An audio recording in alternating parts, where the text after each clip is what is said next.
आप लोग जब कंपनी को जांचते हैं ना, कुछ लोग नए आते हैं ना, तो मुझे कई बार हंसी आती है, सर ये कंपनी कैसी है, सर इसका बिजनेस कैसा है, सर ये कंपनी भाग तो नहीं जाएगी, सर ये कंपनी क्या है। मैं इसके बारे में भी बता दूं आप लोगों को। क्राइम ब्रांच में था, मैं स्टाफ ऑफिसर था मिस्टर रंजीत नारायण का, स्पेशल सीपी क्राइम थे वो, स्पेशल सीपी क्राइम थे। बाद में उनकी भी बताऊंगा मैं कहानी।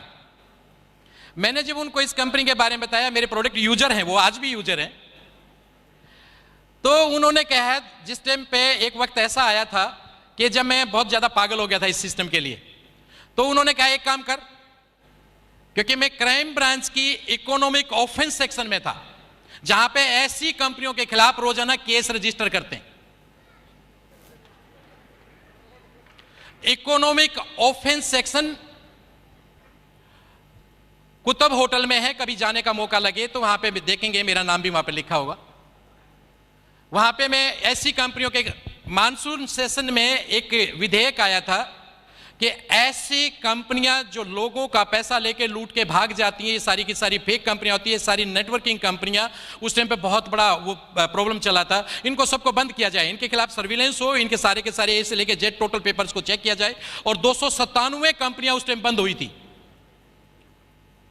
297 कंपनियां बंद हुई थी। आज भी वो फाइल अभी भी चल रही है, बहुत सारी कंपनियां आगे बंद होनी है।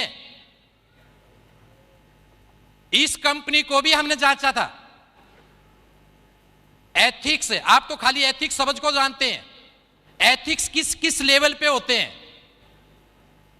आप लोगों को तो सिर्फ इतना बताया जाता है भाई कि एथिकल कंपनी है, एथिक्स एक तरीके से नहीं होते, उसके हर एंगल से जांचा जाता है, गवर्नमेंट रूल को देखा जाता है, पॉलिसीज को देखा जाता है, इंडस्ट्री को देखा जाता है, उस कंपनी के उसको पॉलिसी को देखा जाता है, उसके प्रोडक्ट की ऑथेंटिसिटी को देखा जाता है, उसके 12 एंगल से हम उसको जांचते हैं, पूरे 12 एंगल से उसकी कंप्लेंट्स को जांचते हैं, इसकी कंपनी के खिलाफ कंप्लेंट कितनी है, ऊपर से लेकर नीचे तक सब कंपनियों के नाम थे।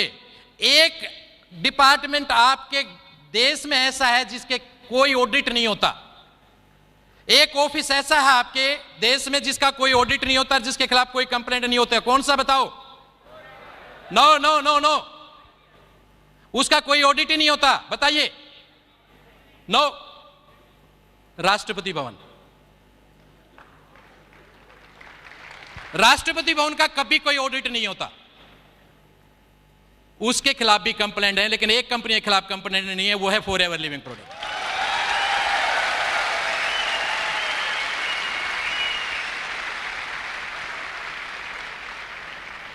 शायद ही कोई ऐसा गवर्नमेंट डिपार्टमेंट हो जिसने हमेशा टाइम पे पैसा दे दिया हो, शायद ही। कितना भी ऑथेंटिक डिपार्टमेंट क्यों ना हो, कितना भी सिस्टमेटिकली डिपार्टमेंट क्यों ना हो, लेकिन 2 बार तो पैसा लेट होता ही होता है, 31 मार्च को और 31 सितंबर को फाइनेंशियल क्लोजिंग होता है, 6 मंथली और ईयरली, तो 2 बार तो पैसा लेट होता ही होता है। सैलरी क्या कहते हैं पंकज जी? एक कंपनी दुनिया में ऐसी है जिसका पैसा लेट नहीं होता, वो है फॉरएवर लिविंग प्रोडक्ट।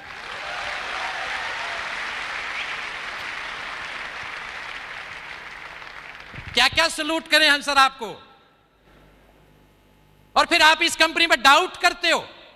ये आपके दिमाग की कमजोरी है और कुछ भी नहीं है, आप वहां तक सोच भी नहीं सकते जहां तक एफएलपी है।